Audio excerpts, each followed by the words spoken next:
আল্লাহ তুমি আমাকে কাদের হাতে ন্যস্ত করলা, আল্লাহ তুমি আমাকে কাদের হাতে ন্যস্ত করলা।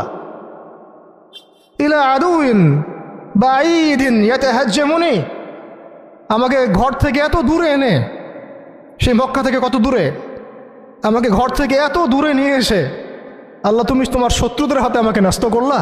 ইয়াতাহাজ্জামুনি, যারা চতুর্দিক থেকে আমাকে পাথর মারতেছে। কি আবেগ দোয়ার মধ্যে, কি ভাষা, কি লফজ। ইলা আদুইন বাঈদিন ইয়াতাহাজ্জামুনি, তুমি আমাকে আল্লাহ ঘর থেকে বের করে এত দূরে নিয়ে আসলা, শত্রুদের হাতে সোপর্দ করলা, তারা আমাকে চতুর্দিক থেকে পাথর মারতেছে।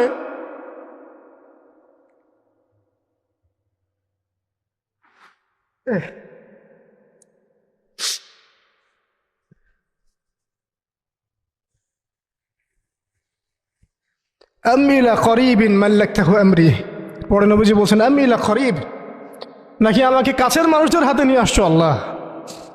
আল্লাহ তুমি কি আমাকে কাছের মানুষদের হাতে উঠাই দিছ। মাল্লাকতাহু আমরি, যারা আমার ভালো মন্দের কাজের মালিক হয়ে গেছে।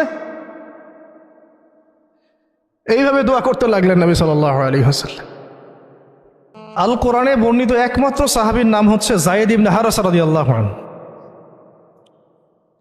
আমাদের এখানে যে ইয়াং ছেলেরা বসে আছেন সবার জন্যে যায়েদ বিন হারেসা রাদিয়াল্লাহু আনহু মহব্বত, ত্যাগ, ভালোবাসা, জীবন উৎসর্গের এবং জীবনের লক্ষ্য খুঁজে পাওয়ার একটা মূর্ত প্রতীক হতে পারে।